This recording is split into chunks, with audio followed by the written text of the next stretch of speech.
O Rio de Janeiro já nasce com a função de porto, sempre foi um porto. Ele só cambiou de lugar conforme o crescimento da cidade. No início, era próximo à igreja de Santa Luzia, na base do Morro do Castelo. Depois, no século XVII, passou para o Largo do Carmo, que hoje nós chamamos de Praça 15 de Novembro, e ali ficou até 1815. O príncipe D. João, vendo que o local não comportava mais desembarque de cargas, transfere toda a atividade portuária para o trecho da cidade que ia da Prainha, que seria hoje a Praça Mauá, até a Praia Formosa, que seria hoje a rodoviária Novo Rio. A história do porto, pouca gente se dignou a escrever. Mas esse passado acabou vindo à tona no século XX.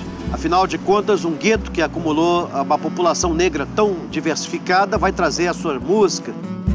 Aqui vai surgir o choro, vai surgir o machixe, vai surgir o samba, a dança de gafieira, o frevo carioca, a capoeira carioca surgem aqui. Não fosse essa região portuária, talvez nós hoje ainda estivéssemos dançando valsa. Então, toda cidade tem alguma coisa que não quer que se apareça nos pontos nobres. Existe um lado assim esquecido da cidade onde essas atividades são jogadas. A primeira foi o desembarque de escravos. Em 1789, o vice-rei Marquês de Lavradio achava incompatível esse desembarque ser no Largo do Paço e ele ordena que os escravos sejam desembarcados no Valongo, uma região que vai atrás do Morro da Conceição até o Morro do Livramento. Forma um vale longo, daí o nome Valongo. Ali é feito um cais de madeira, depois substituído por pedra. Surge uma rua, que é a Rua do Valongo, que hoje é a Rua Camerino. E, posteriormente, será ali também instalado um cemitério de escravos, haja vista que boa parte desses escravos chegavam doentes e faleciam logo ao chegar. Com a chegada da corte portuguesa em 1808, a região se transforma, a cidade cresce, mais cargas chegam. Dom João toma a decisão correta, transfere todo o serviço de atividade portuária para cá. Começou a partir de 1845 um turismo aqui para o Rio de Janeiro, com a chegada dos primeiros transatlânticos vindos da Europa, mas isso dura pouco, porque com a epidemia de febre amarela, nenhum turista mais quis vir para cá até o século XX.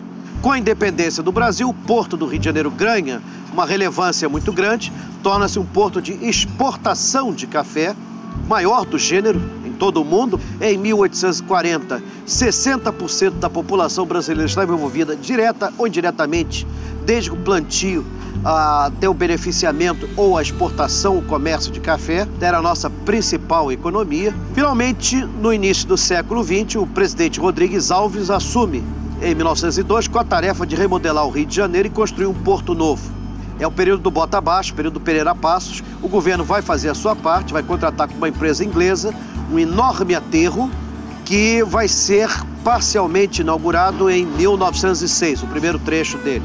Afastou bastante o antigo limite da zona portuária, ampliou as atividades e basicamente é o porto que chegou até o século XXI com muito poucas alterações.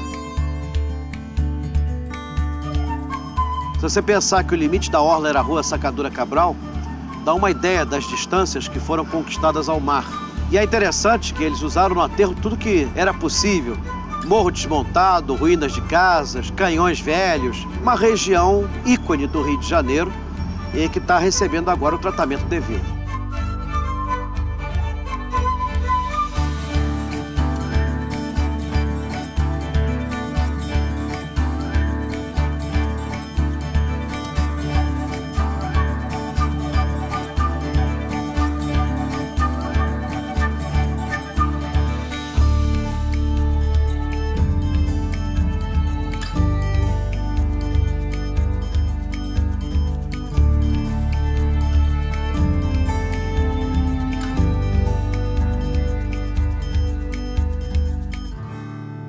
A perimetral surgiu num momento em que nós vivíamos influenciados pelo rodoviarismo.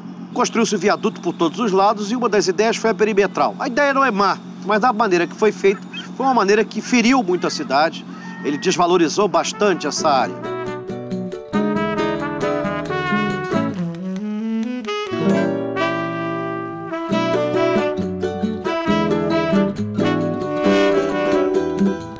A demolição dá uma ideia do que nós perdemos durante todos esses anos. Perspectivas muito bonitas foram esquecidas e agora estão sendo redescobertas.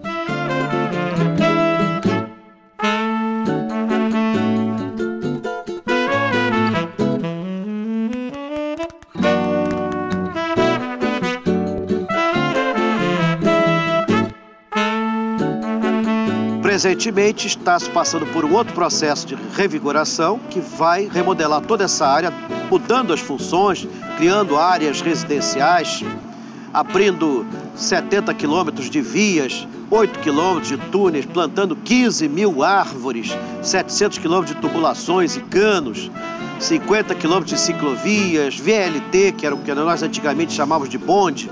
Toda uma intervenção que vai dar uma outra feição a essa área, tornando mais dinâmica e economicamente viável, já que ela havia parado no tempo desde o início do século XX. Então é com grande esperança que eu vejo essa intervenção do Porto Maravilha.